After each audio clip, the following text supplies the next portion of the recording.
সন্তান নেই, কিছুই নেই, এই জন্য দুঃখ হচ্ছে।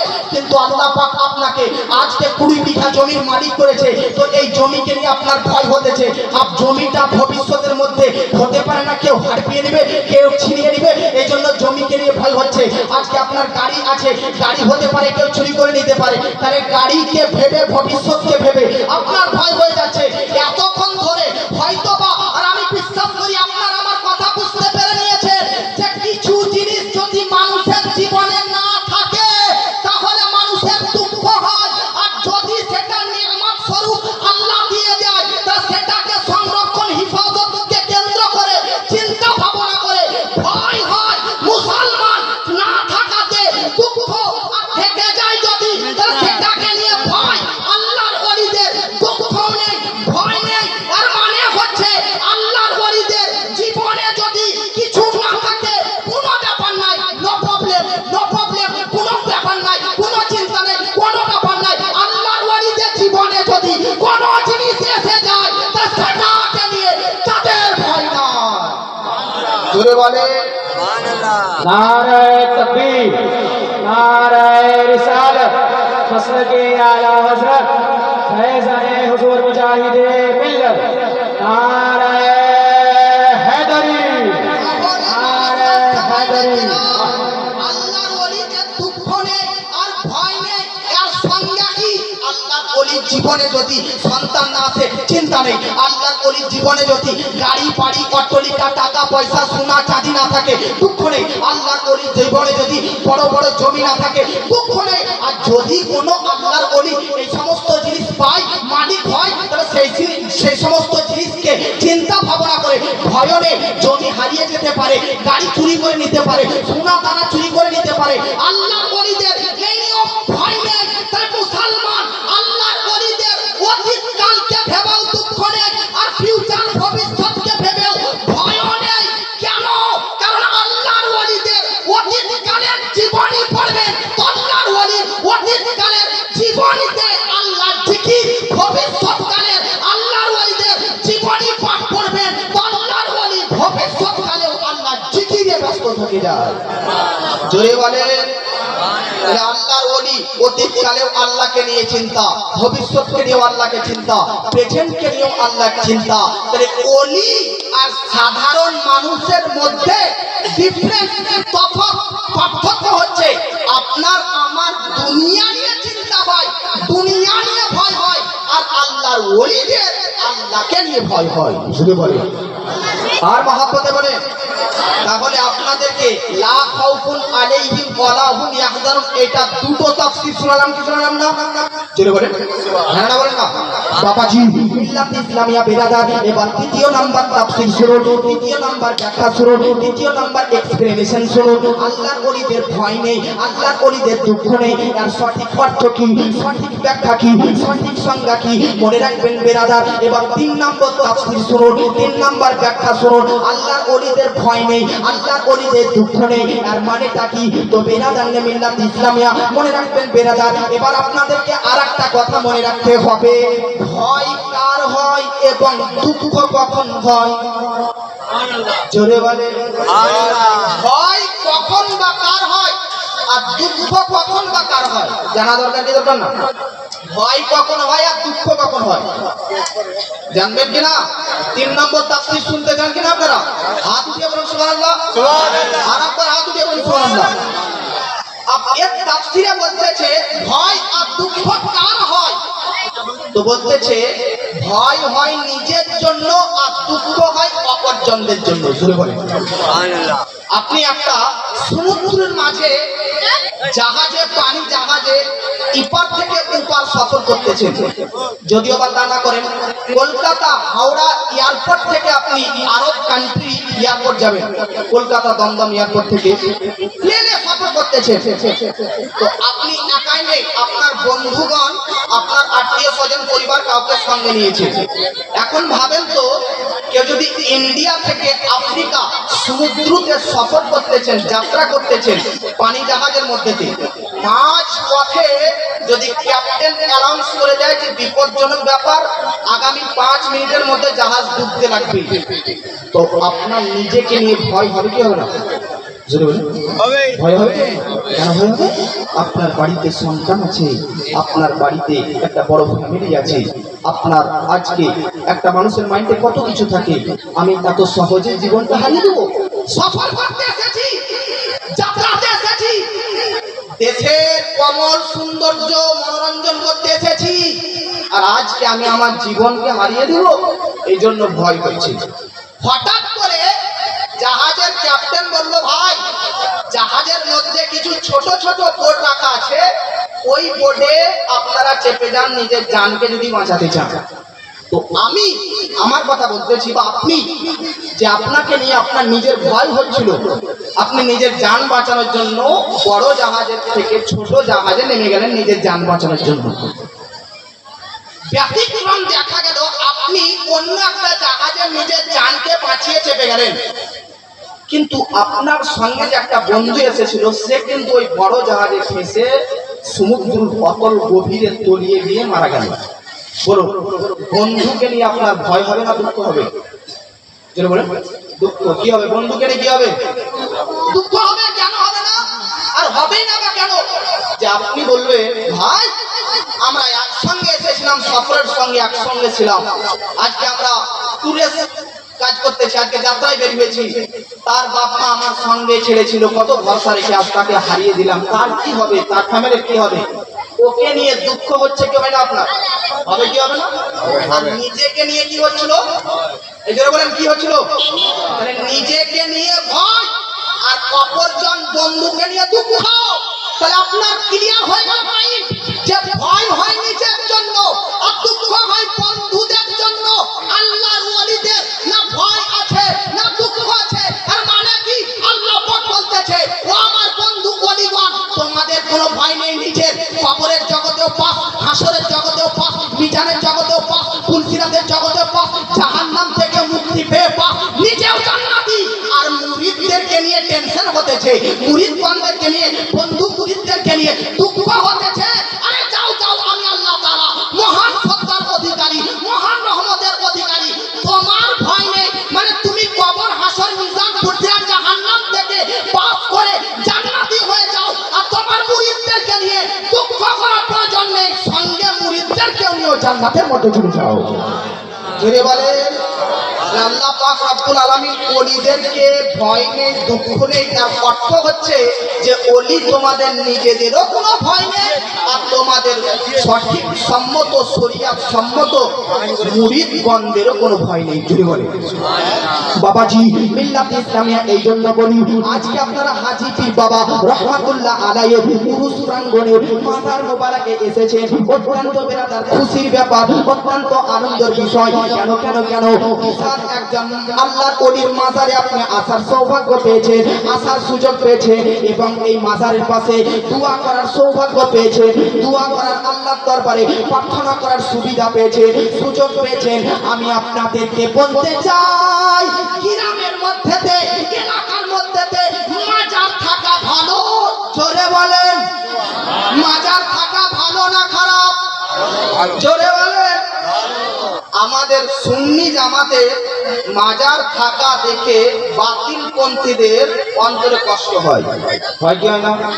বাতিলপন্থীদের ব্যথা হয় কি হয় না? বাতিলপন্থীদের রাগ হয় কি হয় না? বাতিলপন্থীদের আপনার প্রতি মুআজ্জাজ সামাইনে কেরাম অ্যাটাক করার ইচ্ছা হয় কি হয় না?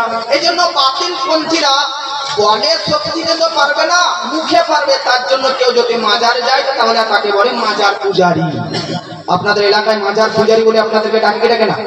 চলে বলেন। দেওবন্দে ওয়াহাবি বাতিলপন্থীরা সুন্নিদেরকে টার্গেট করে মাজার পূজারী বলে কি বলে না? এজন্য বলেন মাজার পূজারী বলে কি বলে না? আর হ্যাঁ না, মাজার পূজারী বলে যারা, আজকে আমি অধম ছোট নগণ্য জঘন্য মুখ দিয়ে একটা আপনাদেরকে ঐতিহাসিক বক্তব্য দিয়ে যাচ্ছি, অন্তরের খাতায় নোট করে নিন। যারা আপনাকে মাজার পূজারী বলবে, মাজার পূজক বলবে, মনে রাখবেন বেরাদার, সে হচ্ছে মাজারের বিরোধিতাকারী, সে হচ্ছে মাজারের বিপক্ষ পার্টি। কারণ যে মাজার পূজারী আপনাকে বলবে সে মাজার বিরোধী ব্যক্তি, যে মাজার পূজক আপনাকে বলবে সে মাজারের শত্রু, যে মাজার পূজারী আপনাকে বলবে সে মাজারের বিপক্ষে রয়েছে। আর বুঝে নিবেন যে মাজারের বিরুদ্ধে রয়েছে তারা হচ্ছে শয়তানের দল, ফেরাউনের দল, নমরুদের দল, আবু লাহাবের দল, আবু জেহেলের দল, আজকে ইয়াজিদের দল। কেন? কারণ পৃথিবীর মধ্যে বড় বড় ইসলামিক ইতিহাস করুন, ইসলামিক হিস্টোরি সার্চ করুন, বড় বড় কিতাব সার্চ করুন, বড় বড় কিতাব করুন, পৃথিবীর মধ্যে কোনো কিতাবে, কোনো গ্রন্থে, কোনো বুকসে, কোনো বইয়ের মধ্যে ফেরাউনের মাজার পাবেন না, ফেরাউনের মাজার পাবেন না, নমরুদের মাজার পাবেন না, আজকে আবু লাহাবের মাজার পাবেন না, আবু জেহেলের মাজার পাবেন না, উতবার মাজার পাবেন না, উতাইবার মাজার পাবেন না, ইয়াজিদের মাজার পাবেন না। এই জন্য ওদের মাজার নেই, আমাদের মাজার আছে। আরে যার কাছে 10 লাখ টাকা থাকে আর যার কাছে টাকা একদমই থাকে না, টাকা না থাকা ব্যক্তি 10 লাখ টাকার মালিকের প্রতি হিংসা করে, বিদ্বেষ করে, অহংকার করে। যাদের কাছে মাজার নেই তারাই তো মাজার যাদের কাছে আছে তাদের বিরোধিতা করতেই থাকবে। কথা ঠিক কিনা? ওদের কাছে মাজার নেই, ওদের দল হচ্ছে বেরাদার ফেরাউনের দল, ওরা হচ্ছে আবু জেহেলের দল, আবু লাহাবের দল। আর আরেকটা কথা আপনাদেরকে বলে দিচ্ছি, অন্তরের খাতায় নোট করে নিন, ইমানদারদের মাজার হয়, বেঈমানদের মাজার হয়। এজোরে বলেন, বেঈমানদের মাজার হয়, কাফেরদের মাজার হয়, মুশরিকদের মাজার হয়, মুনাফিকদের মাজার হয় না। আরে মাজার তো হবে ইমানদারদের, মাজার তো হবে নবীদের, মাজার তো হবে সৎ ব্যক্তিদের, মাজার হবে আল্লাহর ওলিদের, মাজার হবে আল্লাহ ওয়ালাদের। আজকে আপনি বড় বড় ইতিহাস সার্চ করুন, আর ইতিহাস তো দূর কি বাত, ইন্টারনেটকে খোঁজ করুন, দেখুন আদম নবীর মাজার সার্চ করবেন তো আদম নবীর মাজার আজকে শ্রীলঙ্কার মধ্যে পাবেন। হযরতে নূহ নবীর মাজার সার্চ করবেন তো ফিলিস্তিনের মধ্যে নূহ নবীর মাজার পাবেন। সুলাইমান নবীর মাজার সার্চ করবেন তো ফিলিস্তিনের মধ্যে মাজার আজকে তিনার মাজার পেয়ে যাবেন। হযরতে ইউসুফ নবীর মাজার সার্চ করবেন তো আল্লাহু আকবার, তিনারও মাজার আজকে বাইতুল মুকাদ্দাসের কাছে পাবেন। মুসা ঈসা, আজকে মুসা হযরতে মুসা ইসলাম, তিনারও মাজার সার্চ করবেন তো তিনারও মাজার পাবেন। আমার আপনার নবী হুজুর সরওয়ারে কায়নাত সাল্লাল্লাহু তাআলা আলাইহি ওয়াসাল্লামের মাজার সার্চ করবেন তো মদিনাতে পাবেন, মাজার সার্চ করবেন মদিনাতে পাবেন। আবু বকর, উমর, ওসমান, আলী মাজার সার্চ করবেন তো জান্নাতুল বাকিতে পাবেন। বড় পীর আব্দুল কাদের জিলানী মাজার সার্চ করবেন বাগদাদ শরীফে পাবেন। আজকে দাতা গাজবাক্স রহমাতুল্লাহ আলাইহি মাজার সার্চ করবেন তো আল্লাহু আকবার হাজী আলী শরীফে পাবেন। আজকে খাজা গরিব নওয়াজের মাজার সার্চ করবেন তো আজকে আজমির শরীফে পাবেন। আর বেরেলির ইমাম ইশক মোহাম্মদ আলা হযরতের মাজার সার্চ করবেন তো বেরেলি শরীফের মধ্যে পেয়ে যাবেন। তাহলে মাজার কাদের হয়? মাজার কাদের থাকে? আল্লাহর ওয়ালাদের মাজার থাকবে। তাহলে বুঝে নিন আপনি, যাদের মাজার আছে তারা নেককারের, তারা নেককার, তারা নাবিগণ, তারা সাহাবীগণ, তারা তাবেঈনগণ, তারা তাবে তাবেঈনগণ, তারা ওলিগণ, তারা বুজুর্গান। আর যাদের মাজার নেই তারা ফেরাউন, তারা নমরুদ, তারা আবু জেহেল, তারা আবু লাহাব, তারা কারুন, তারা ইয়াজিদ। তারা বোঝা যাচ্ছে যারা মাজার বিরোধিতা করে তারা ফেরাউন, নমরুদ, কারুন, হামান, আজকে আবু লাহাব, আবু জেহেল, ইয়াজিদের দলের লোক। আর যারা মাজার মান্য করে তারা সাহাবী ও নবীগণদের দলের লোক। জোরে বলেন, মাজার থাকা ভালো কি বলো না? মাজার বানানো জায়েজ আছে কিনা? আপনাদেরকে একটা কুরআন থেকে ইতিহাস শোনাচ্ছি যে মাজার থাকাটা কত ভালো। কুরআনের একটা ইতিহাস শোনাচ্ছি, হাত উঠা করে বলে সুবহানাল্লাহ। আর মহাব্বতে বলেন সুবহানাল্লাহ। আব্বাজি মুআজ্জাজ সামাইনে কেরাম, কোরআনের মধ্যে আপনি সার্চ করবেন, কোরআনের মধ্যে আপনি পাঠ করবেন, কোরআনের মধ্যে সবচাইতে বড় সূরা, সবচাইতে বড় সূরা, সেই সূরাটির নাম হচ্ছে সূরা আল বাকারা। সূরা আল বাকারার আজকে বাংলা অর্থ পড়বেন, বাংলা ব্যাখ্যা পড়বেন, বাংলা তাফসীর পড়বেন। সূরা বাকারার মধ্যে একটা বাক্সর ঘটনা লিপিবদ্ধ রয়েছে। জোরে বলেন সুবহানাল্লাহ। বাক্স যে আপনারা বাক্স টাকা পয়সা জামা পোশাক ধরে রাখেন, মা বোনরা অবশ্যই বুঝে। আপনারা বুঝেন কি বুঝেন না? আরে হ্যাঁ না বলেন না? মনে হচ্ছে আপনাদের আওয়াজ নিচু হয়ে যাচ্ছে গো। গজল করলে আওয়াজ উঁচু আর বক্তব্য রাখলে আওয়াজ নিচু। কিন্তু আমার বিশ্বাস আপনাদের মা বোনদেরকে দেখে মনে হচ্ছে ওনাদেরকে যদি একবার বলি যে বলেন তো হ্যাঁ না, ওনাদের আওয়াজ এত জোর হয়ে যাবে যে আপনাদের সকলের আওয়াজ ডুবে যাবে। দুটো কি ঢুকবে না? মা বোনদের কণ্ঠস্বর আওয়াজ খুবই উঁচু। আপনি বললেন ভাই বুঝলেন কি করে? তো আমি বুঝলাম আমার গ্রামে, আপনার এলাকার কথা বলছি না, আমার গ্রামে যদি পশ্চিম পাড়াতে ঝগড়া হয় মা বোনদের দুটো মেয়ের, তো পূর্ব পাড়াতে শুনতে পাওয়া যায়। আপনাদের এলাকাতে পাওয়া যায় কি পাওয়া যায় না?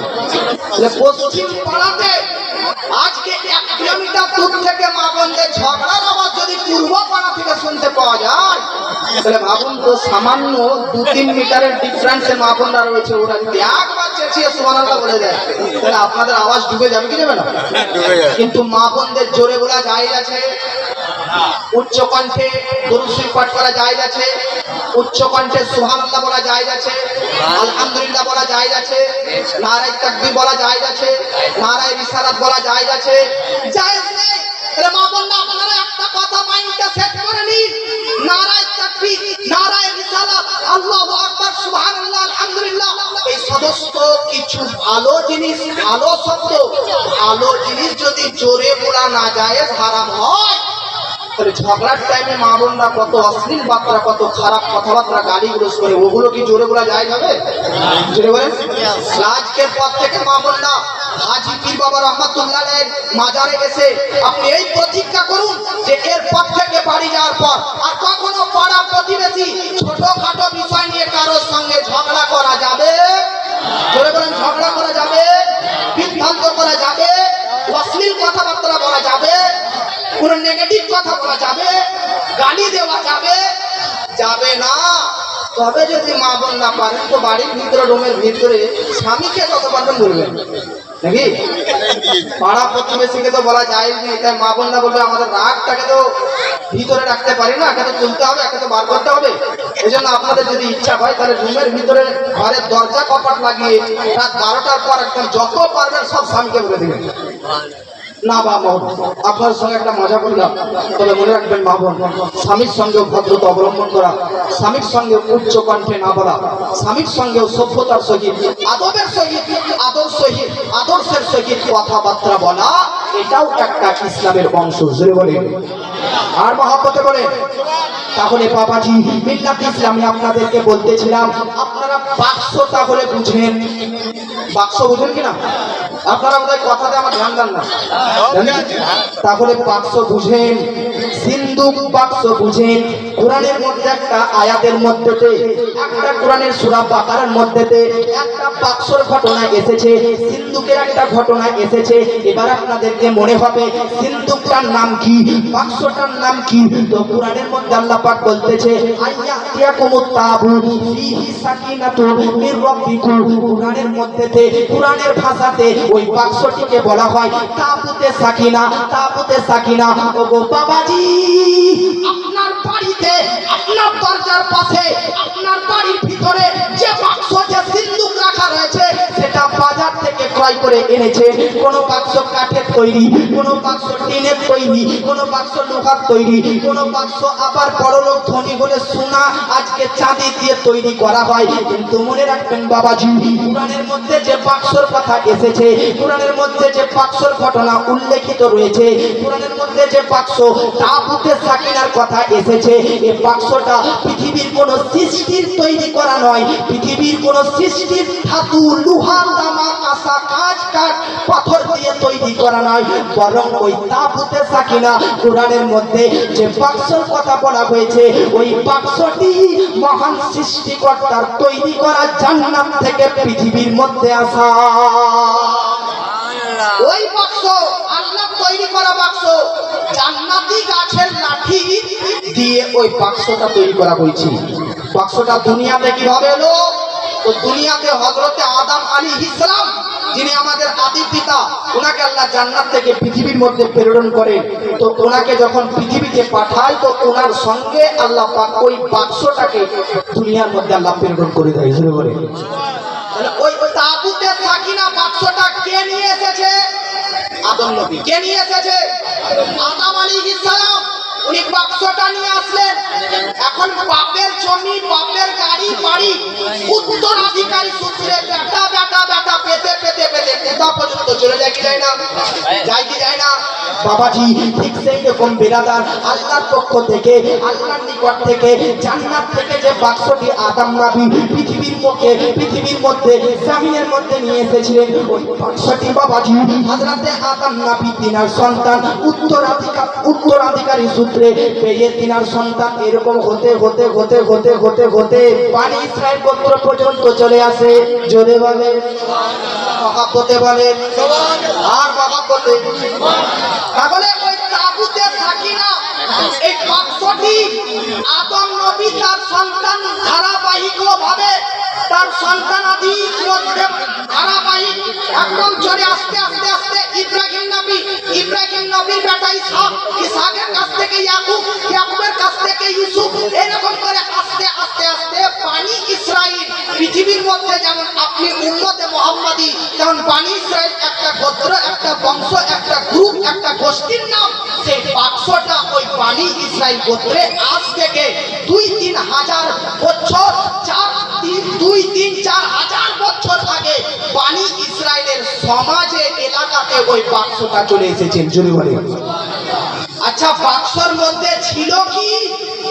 বাক্সর মধ্যে রাখা ছিল কি? তো মুফাসসিরিনে কেরামগণ বলতেছে ওই বাক্সর মধ্যে হযরতে সুলাইমান আলাইহিস সালাম একজন বিশ্ববিখ্যাত পয়গম্বর বা নবী, তিনি পুরো পৃথিবীর বাদশা ছিলেন। জোরে বলেন। আমাদের ভারতবর্ষের বাদশাহ একজন দামোদর নরেন্দ্র মোদী, পাকিস্তানের একজন প্রধানমন্ত্রী বাদশাহ আছে, বাংলাদেশের একজন প্রধানমন্ত্রী বাদশাহ আছে, কিন্তু সুলাইমান নবী এমন একজন পয়গম্বর, তিনি কোনো দেশ ভিত্তিক নয়, পুরো পৃথিবীর তিনি বাদশাহ ছিলেন। আল্লাহ পাক তাকে পুরো পৃথিবীর রাজত্ব দান করেছিলেন। হযরতে সুলাইমান নবীর কাছে একটা আংটি ছিল। কি ছিল? এজন্য বলেন কি ছিল? আংটি ব্যবহার করেন কি করেন না? আংটি ব্যবহার করে। তো মনে রাখবেন, পুরুষদের জন্য আর মহিলাদের জন্য একটা মশলা বলে দিচ্ছি, এই মশলাটা কান খুলে শুনেন। পুরুষরা কি কি কিনতে পাবে আর মহিলারা কি কি কিনতে পাবে, একটা মশলা শর্টকাটে অল্প টাইমে করে দিচ্ছি। আপনারা শুনতে চান? জোরে বলেন। শুনতে চান কি চান না? তো শুনেন, পুরুষরা আর মহিলারা কি কি কিনতে পাবে আর পাবে না। মহিলারা 4টি ধাতুর জিনিস কিনতে পাবে। কয়টি ধাতু? জোরে বলেন। কয়টি? 4টি। একটা হলো সোনা, একটা হলো চাঁদি, একটা হলো কাঁচ, আর একটা হলো প্লাস্টিক। এই 4টি ধাতুর জিনিসই মা বোনরা, গয়না হোক, বালা হোক আর আংটি হোক, যাই হোক, এই 4টি ধাতুর জিনিস হতে পারে সোনা, না হয়তো মুআজ্জাজ জামানে কেরাম চাঁদি, নতুবা কাঁচ, নতুবা প্লাস্টিক। কিন্তু বর্তমান যুগের মা বোনরা সিটি গোল্ড, আজকে কাঁসার, তামার, লোহার যে সমস্ত কানের আজকে মালা, বালা পরিধান করে, এগুলো মহিলাদের জন্য জায়েজ? যদি বলেন জায়েজ নাই। মহিলারা শুধুমাত্র 4টি, সোনা, না হলে চাঁদি, না হলে আজকে কাঁচ, না হলে প্লাস্টিক। মনে থাকবে তো? সোনা, চাঁদি, প্লাস্টিক, কাঁচ। কাঁচের চুড়ি কিনতে পাবেন, কাঁচের জিনিস জাতীয় জিনিস কিনতে পাবেন, প্লাস্টিকের অনেক কিনতে পাওয়া যায়, ওগুলো কিনতে পাবেন, সোনার কিনতে পাবেন, চাঁদের কিনতে পাবেন। তবে এই 4টি ধাতু ব্যতীত আর অন্য কোনো জিনিসের আপনি করতে পাবেন না। এটা তো মহিলাদের জন্য হয়ে গেল। এবার পুরুষরা কটা জিনিসের কিনতে পাবে? তো মনে রাখবেন, পুরুষরা শুধু একটা জিনিসের কিনতে পাবে। কয়টা? জোরে বলেন। কয়টা? একটা। মহিলারা 4টি ধাতু। কয়টা? সোনা, চাঁদি, কাঁচ, প্লাস্টিক। এই 4টি ধাতু কোনো লিমিট নেই, ঘড়ির কোনো লিমিট নেই, গ্রামের কোনো লিমিট নাই, যত কিনতে পারে মা বোনরা কিনতে পারে। কিন্তু পুরুষদের জন্য 1টি ধাতুর জিনিস কিনতে পারবে, কিন্তু লিমিট আছে একটা, আনলিমিটেড কিনতে পারবে না। কি কিনবে? আনলিমিটেড না, একটা লিমিটেড। তাহলে পুরুষরা ওই ধাতুটা কি, যে ধাতু ছাড়া আর অন্য কিছু জিনিস কিনতে পারবে না। তো পুরুষরা সোনার জিনিস কিনতে পারবে না, কাঁচের জিনিস কিনতে পারবে না, প্লাস্টিকের জিনিস কিনতে পারবে না, আর লোহা, কাঁসা, তামা তো কিনতে পাবে না, পাবেই না। পুরুষরা শুধুমাত্র চাঁদির জিনিস কিনতে পাবে। জোরে বলে। কিসের জিনিস? চাঁদি। তবে চাঁদির মালা নয়, চাঁদির মালা নয়, বরং চাঁদির একটা কম বেশি 4 আনা পরিমাণের একটা আংটি করতে পারে। আংটি ব্যতীত আর পুরুষরা চাঁদির অন্য কোনো জিনিস কিনতে পাবে না। সোনা, প্লাস্টিক, কাঁচ, লোহা, তামা, এখন যুবক ছেলেরা 10টা 12টা করে ভরে দিচ্ছে আর বল দেখাচ্ছে, এগুলো পুরুষরা কিনতে পাবে না। পুরুষদের জন্য শুধু একটাই আংটি, ও তো কম বেশি 4 আনা পরিমাণের কিনতে পাবে। জোরে বলে। আব্বাজি, তাহলে আপনারা এই মশলাটা জেনে নিলেন। এবার আমি আপনাদেরকে বলতেছিলাম তাবুতে সাকিনা অর্থাৎ একটা বাক্সের ঘটনা, যেটা কোরআনের মধ্যে উল্লেখিত রয়েছে। তাহলে ওই বাক্সের মধ্যে কি কি রাখা আছে, কি কি রাখা ছিল, মনে রাখবেন বেরাদার। ওই বাক্সের মধ্যে সুলাইমান নবী সুলাইমান আলাইহিস সালাম তিনি একটা আংটি পরিধান করতেন, আংটি কিনতেন। বেরাদার ওই আংটিটা ওই বাক্সর মধ্যেই ভরা ছিল। জোরে বলেন। আর আপনারা শুনে অবাক হবেন, শুনে খুশি হবেন, ওই আংটিটার আঙ্গিনাতে, যেটা আংটির উপরে থাকে না, ওই আঙ্গিনাতে আমার নবী কয়েক হাজার বছর পূর্বে সুলাইমান নবী পৃথিবীতে বসবাস করে গিয়েছে। তার আংটিটা ওই বাক্সের মধ্যে ভরা ছিল। আর ওই আংটির নাগিনাতে লা ইলাহা ইল্লাল্লাহ মুহাম্মাদুর রাসূলুল্লাহ লেখা ছিল। জোরে বলেন। তাহলে লা ইলাহা ইল্লাল্লাহ মুহাম্মাদুর রাসূলুল্লাহ সুলাইমান নবীর আংটিতে লিখিত ছিল। ওই আংটিটা ওই বাক্সের মধ্যে ছিল। আর কি কি ওই বাক্সের মধ্যে ছিল তো মনে রাখবেন বেরাদার, ওই বাক্সের মধ্যেতে হযরতে মুসা আলাইহিস সালামের একটা লাঠি, যেটাকে কোরআনের মধ্যে, কোরআনের ভাষায় বলে আসা মুবারক। কোরআনের মধ্যে এসেছে হিয়া আসা, হিয়া আসা। আল্লাহ পাক কোরআনের মধ্যে বলতেছে তিলকা বিয়ামিনিকা ইয়া মুসা, মুসা নবী তোমার হাতে কি? তো মুসা নবী বলতেছে হিয়া আসা, আসা আসা, যেটাকে আপনারা জানেন লাঠি। মুসা নবীর একটা মুজিজা লাঠি ছিল, 10 গজ লম্বা। অর্থাৎ মুসা নবীর যতটা হাইট ছিল, যতটা উচ্চতায় বেরাদার লম্বা ছিল, তার হাইট অনুযায়ী ওই লাঠিটা ছিল। ওই লাঠি আসা মুবারকটা কিন্তু বাক্সের মধ্যে ভরা ছিল। আর বাক্সের মধ্যে কি কি ভরা ছিল? তাহলে প্রথম নম্বরে সুলাইমান নবীর আংটি, দ্বিতীয় নম্বরে মুসা নবীর লাঠি, তৃতীয় নম্বরে মুসা নবীর জুতা, চতুর্থ নম্বরে মুসা নবীর ভাই হযরতে হারুন আলাইহিস সালামের পাগড়ি মোবারক, পাগড়ি মোবারক, আমামা মোবারক। 5 নম্বরে কি ছিল বেরাদার? ওই বাক্সের মধ্যে 5 নম্বরে মান্না এবং সালওয়া, জান্নাতি খাবারও পর্যন্ত রাখা ছিল। জোরে বলেন বনি ইসরাইল গোত্রে। আচ্ছা বলেন তো, আপনাদের এখানে খাবারের ব্যবস্থা আছে কিনা? আছে তো? তাহলে আল্লাহর ওলির মাজারে খাবারের ব্যবস্থা আপনারা তৈরি বাজার থেকে ক্রয় করে এনে মানুষকে খাওয়াচ্ছেন। কিন্তু আল্লাহ রব্বুল আলামিনের কি কৃপা, কি দয়া, যে বনি ইসরাইল গোত্র 6 লক্ষ বনি ইসরাইল গোত্রবাসীকে আল্লাহ পাক সপ্তাহে একদিন শুক্রবারের দিন বাদ দিয়ে 6 দিনই আল্লাহর পক্ষ থেকে 6 লক্ষ মানুষের মধ্যে প্রত্যেকজন এক একজন ব্যক্তিকে আল্লাহর পক্ষ থেকে জান্নাত থেকে 4 কিলো হালুয়া আর রান্না করা একটা মাছের প্লেট তাদেরকে আল্লাহ দুনিয়াতে পাঠিয়ে দিত। জোরে বলে মান্না সালওয়া। কোরআনের মধ্যে এসেছে ওয়া আমসাল্লাহ আলাইকুমুল মান্না ওয়া সালওয়া। কোরআনের মধ্যে মান্না আর সালওয়া বলে একটা খাবারের কথা আছে। এই মান্না মানে হচ্ছে হালুয়া, মিষ্টি হালুয়া, 4 কিলো হালুয়া আর একটা হচ্ছে পাখি রান্না করা প্লেটে। আল্লাহ রব্বুল আলামিন বনি ইসরাইল গোত্রবাসী যখন ময়দানে একটা বিশাল বড় জমিতে ফেঁসে গিয়েছিল, তখন আল্লাহর পক্ষ থেকে আসমান থেকে খাবার আসা চালু হয়ে গিয়েছিল। জোরে বলে এখন কি আকাশ থেকে খাবার আসে?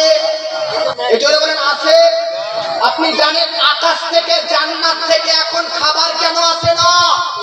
তো আল্লাহু আকবার। আল্লাহ কোরআনের মধ্যে বলতেছে ইয়া বনি ইসরাইল, ইয়া বনি ইসরাইল আযকুরু নি'মাতি আল্লাতী আন'আমতু আলাইকুম। হে বনি ইসরাইল গোত্রবাসী, আমি তোমাদের প্রতি কত দয়া করছি বলো তো। তোমাদেরকে আমি ফেরাউনের মতন বড় বাদশার হাত থেকে ওকে মেরে তোমাদেরকে আজকে আমরা স্বাধীনতা দিয়েছি। আমি আল্লাহ, তোমরা বনি ইসরাইল গোত্রবাসীকে আমি মুসা নবীকে দিয়েছি। তোমরা বনি ইসরাইল গোত্রবাসীকে আমি কত নিয়ামত দিয়েছি।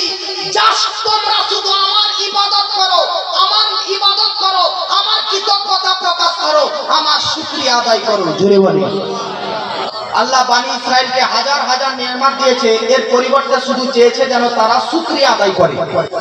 বনি ইসরাইলকে বলতেছে হে বনি ইসরাইল গোত্র, জান্নাত থেকে 6 লক্ষ তোমরা তোমাদের প্রত্যেকটি মানুষ পিছু 4 কিলো করে হালুয়া আর রান্না করা একটা পাখি রান্না করা তোমাদেরকে পাঠাচ্ছি। সপ্তাহে শুধু জুম্মার দিন, শুক্রবারের দিন পাঠাবো না, 6 দিন পাঠাবো। কিন্তু মনে রেখো 6 দিন খাবার পাঠাচ্ছি, যেদিন খাবার পাঠাবো না, ধরে নিন কালকে জুম্মা, আজকে বৃহস্পতিবার, তো আজকে শেষ খাবার দেওয়া, কালকে জুম্মাতে আসবে না, শনিবার থেকে আবার আসবে। তো আল্লাহ পাক বলতেছে বনি ইসরাইল গোত্রবাসী, বৃহস্পতিবারের দিন খাবার পাঠাবো, সব খাবার খেয়ে নেবে চেটে মুটে।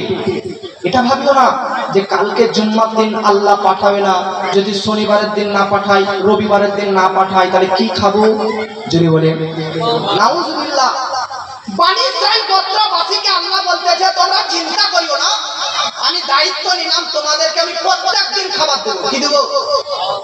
আমি যদি আপনাকে বলি আপনার চিন্তা নেই, আমি প্রত্যেকদিন আপনাকে খাবার দেবো, শুধু আপনি খাবারটাকে অযথা আপনারা ভরে রাখবেন না, জমিয়ে রাখবেন না, আপনি খেয়ে নেবেন। আমার প্রতি বিশ্বাস রাখুন, আমি কালকে খাবার দিব। তাহলে আপনি যদি আমার বিশ্বাস হারান তাহলে রাগ হবে কি হবে না? যদি বলেন হবে কি হবে না? এ বাবাজি, বনি ইসরাইল গোত্রবাসীকে আল্লাহ পাক 6 লক্ষ বনি ইসরাইল গোত্রবাসীকে 4 কেজি করে হালুয়া আর একটা ব্রাদার প্লেটে পাখির রান্না করা মাংস তাদেরকে প্রেরণ করত। কিন্তু আল্লাহ পাক তাদেরকে একটা হুকুম দিয়েছিল, বনি ইসরাইল গোত্রবাসী তোমাদেরকে প্রত্যেকদিন খাবার পাঠানোর দায়িত্ব নিলাম, খাবার তোমাদেরকে প্রেরণ করব, তোমাদের চিন্তা করার প্রয়োজন নেই। শুধু একটা কথা আমার মানিও, তোমরা খাবারকে জমিয়ে রাখিও না, খাবারকে জমিয়ে রাখিও না। যে খাবার খাবে সব খাবার খেয়ে নিবে, বাকি যাদের খাবার শেষ হয়ে যাবে তাদের মধ্যে বিতরণ করে দিবে, কিন্তু তোমরা জমিয়ে খাবার রাখিও না। জানেন বাবাজি, বনি ইসরাইল গোত্রবাসীরা তারা এক অপরের মধ্যে একটা মিটিং করলো, আলোচনা করলো। 6 লক্ষ বনি ইসরাইল গোত্রবাসীরা আলোচনা করতেছে, ভাবতেছে ওরে ভাই রে, কালকে যদি আল্লাহ খাবার না পাঠাই বাই চান্স, তাহলে কি খাবো? নাউজুবিল্লাহ। আল্লাহ বললো কি বললো না যে তোদেরকে প্রত্যেকদিন খাবার দেওয়ার দায়িত্ব আমার? বললো কি বললো না? কিন্তু বনি ইসরাইল কম, বনি ইসরাইল গোত্রবাসী কত নম খারাপ, কত বিশ্বাসঘাতক। তারা ভাবতেছে যদি আল্লাহ কাল খাবার না পাঠাই তাহলে কি করবি? এই জন্য কি করে 4 কিলো করে আল্লাহ মানুষ পিছু দিচ্ছে, তো 2 কিলো করে খা আর বাকিটা রেখে নে, কালকে খাবো যদি আল্লাহ না পাঠাই। এরা 2 কিলো খাবার সব কিন্তু জমিয়ে রেখেছে। আমাদের মা বোনদের আমাদের এলাকাতে হয় কোনো জালসা ঝুলসে যদি খিচুড়ি রান্না করা হয়, বিরিয়ানি, তো এনারা খাবে তো খাবে, ভরেও নিয়ে যাবে সকালে খাবার জন্য। আপনাদের এলাকাতে হয় নাকি? মা বোন না বলে এটা মা বোনদের সংসার নিয়ে চিন্তা হয়, কাল সকালে খাবো। কিছু কিছু মা বোন আছে ফ্রিজে ভরে রাখে পরশু দিন খাবো বলে। বনি ইসরাইল গোত্রবাসী তারাও ভাবলো কালকে যদি আল্লাহ খাবার না পাঠায় কি খাবো, না খেয়ে মরবো, এত খাবার রেখে দিই। সবাই রেখে দিয়েছে। কালকের দিন চলে আসে, বাস্তবে কিন্তু আল্লাহর কাছ থেকে আর খাবার আসে না। যদি বলেন আর খাবার আসে না। বনি ইসরাইল গোত্রবাসী জিজ্ঞাসা করতেছেন মুসা নবীকে, মুসা আজকে আল্লাহ খাবার পাঠাবে না? তো আল্লাহ পাক বলতেছে আজকে কি কিয়ামত পর্যন্ত আর কোনোদিন খাবারই পাঠাবে না। কি বলে কেন? কারণ শুনো, তোমরা যদি আল্লাহর প্রতি বিশ্বাস ভরসা রাখতে তাহলে তোমাদের খাবার আল্লাহ প্রত্যেকদিন পাঠাতো। তোমরা বিশ্বাস ভরসা রাখলে না। আমার নবী হাদিস শরীফের মধ্যে লিপিবদ্ধ রয়েছে, আমার নবী বলতেছে বনি ইসরাইল ওই গোত্রবাসীরা ওরা যদি সব খাবার খেয়ে নিত, আল্লাহর প্রতি ভরসা রাখতো, বিশ্বাস রাখতো যে হ্যাঁ অবশ্যই আল্লাহ যখন দায়িত্ব নিয়েছে তখন কালকে খাবার পাঠাবে, পরশু খাবার পাঠাবে, এই বিশ্বাস রেখে যদি তারা সব খাবার রেখে দিত, তাহলে কিয়ামত পর্যন্ত আজ পর্যন্ত আকাশ থেকে প্রত্যেকটা মানুষ পেছু 4 কিলো হালুয়া আর পাখির রান্না করা মাংস প্রত্যেকটা মানুষের বাড়িতে আজকে সকালের থেকে আজকে সূর্য উঠা পর্যন্ত এই টাইমের মধ্যে চলে আসতো। কিন্তু আসে না। খাবার আসে ব্রাদার, ওদের আজকে ভুল, ওদের পাপের জন্য আমরাও ভোগ করতে হচ্ছে নাকি? আচ্ছা বলেন তো, ওই বনি ইসরাইল গোত্রবাসী ওরা খাবার লুকিয়ে রেখেছিল কি রাখেনি? কথা ঠিক কিনা? জমিয়ে রেখেছিল কি রাখেনি? যদি কাল খাবার না পাঠায়, এরা সবাই বলতেছে মুসা কোনো ব্যাপার নাই, আল্লাহ না খাবার দেখে আমরা তো সব লুকিয়ে রেখেছি, জমিয়ে রেখেছি, না দেখ ওটাতে চলে যাবে। ঠিক আছে, যা নিয়ে আগে নিজেদের খাবার। সবাই নিজেদের খাবার যখন বাটি পাত্র খুলে, তো সব খাবারগুলো নষ্ট হয়ে গেছে, দুর্গন্ধ হয়ে গেছে। মাংস রান্না করার পর যদি 3 দিন এরকম ভরে দেওয়া হয় তাহলে নষ্ট হয়ে যাবে কি হবে না? দুর্গন্ধ হয়ে যাবে কি হবে না? আমাদের বীরভূমের ভাষাতে বলা হয় গুহাইন যায়। আপনারা বলেন এটা বলেন কি বলে নষ্ট হয়ে যায় খাবার? হয়ে যায় কি না? তাহলে মুসলমান আজ মনে রাখবেন মা বোনরা, খাবার মাংস রান্না করলেন, যে কোনো তরকারি রান্না করার পর 2-3 দিন 4 দিন 5 দিন কেন থাকে না? দুর্গন্ধ নষ্ট কেন হয়ে যায়? ওই বনি ইসরাইল গোত্রবাসীদের অবিশ্বাস, আল্লাহর প্রতি ভরসা রাখেনি, যার জন্য আল্লাহর পক্ষ থেকে আযাব যে কিয়ামত পর্যন্ত তোমরাও যদি নিজের জন্য জমিয়ে রাখো, খাবার লুকিয়ে রাখো, ওটা দেখবে দুদিন পর সব নষ্ট হয়ে গেছে। এই জন্য যতটা আমরা রিজিকে দেওয়া খাই আর গরিব মিসকিনদের মধ্যে দান করে দিই। ওই খাবারটা মান্না সালোয়া এই সিন্ধুক এই বাক্সর মধ্যে রাখা ছিল। জোরে বলে মনে আছে তো বাক্সর কথাটা? বাক্সের মধ্যে কি কি? সুলাইমান নবীর আংটি, মুসা নবীর লাঠি, আজকে তেহার জুতো, হারুন আলী ইসলামের পাগড়ি আর নওয়াজ ওই মান্না সালোয়া খাবার এই বাক্সর মধ্যে ছিল। বাক্স তো কি বরকতপূর্ণ বাক্স! বাক্স যদি সামনে রাখা হতো, দোয়া করতো তো সঙ্গে সঙ্গে দোয়া আল্লাহর দরবারে কবুল হয়ে যেত। যুদ্ধ করতো মুসলমানরা, যদি হেরে যাওয়ার আশঙ্কা থাকতো বাক্স সামনে রেখে দিত, বাক্সর বদলতে আজকে যুদ্ধে মুসলমানরা জিতে যেত। জোরে বলেন সুবহানাল্লাহ। কোন মানুষ যদি তার অন্তরটা যুদ্ধ বেঈমান কাফিরদেরকে দেখে ভীত হয়ে যেত, অন্তরটা ফেটে যেত, দৌড়ে পালার মন হতো, এই বাক্সটা সামনে রেখে দিত তো সবার অন্তরে বাক্স থেকে নূর বার হয়ে মানুষের অন্তরে ঢুকে যেত, মানুষের অন্তর তাজা হয়ে যেত। ভাবুন, নবী ওলিদের বরকত, তাবাররুক, লাঠি, জুব্বা, পাগড়ি, আংটি যে বাক্সর ভিতরে থাকে, ওই বাক্সর যদি এতটা পাওয়ার হয় যে বাক্স সামনে রেখে যাই দোয়া করা হবে, ওই দোয়া যদি কবুল হয়, ওই দোয়া যদি মঞ্জুর হয়, তাহলে আল্লাহর ওলিদের মাজারে, নবীদের মাজারে, তারা নবীরা, নবীদের আংটি নাই, নবীদের জুব্বা নাই, নবীদের জুব্বা নাই, নবীদের জুতো নাই, নবীদের শরীরে আজকে অন্যান্য কাপড় নেই, স্বয়ং নবী ওলিরা নিজেই কবরে সাইজ আছে। আরে নবী ওলিদের শরীরে থাকা জিনিসপত্র বাক্সতে থাকলে ওই বাক্সের এতটা পাওয়ার, যা দোয়া করবে যদি কবুল হয়ে যায়, তো ওলি নবী যারা কবরে বিদ্যমান আছে, ওই মাজার কবরের সামনে যদি দোয়া করা হয়, তো কসম খোদার বলতে চাই আরো দ্রুত বেগে আল্লাহর দরবারে দোয়া কবুল হয়ে যাবে। জোরে বলেন। এই জন্য বাবাজি, আল্লাহর ওলির মাজার থাকা আধ্যাত্মিক ভালো, আল্লাহর ওলিদের মাজার থাকা পৃথিবীর মধ্যে ভালো। আব্বাজি মুআজ্জাজ সামাইনে কিরাম, এই জন্য বলতেছি বিরাদার, পৃথিবীর মধ্যে বড় বড় আল্লাহর ওলি, আল্লাহর পয়গম্বররা, আল্লাহর নবীগণরা আজ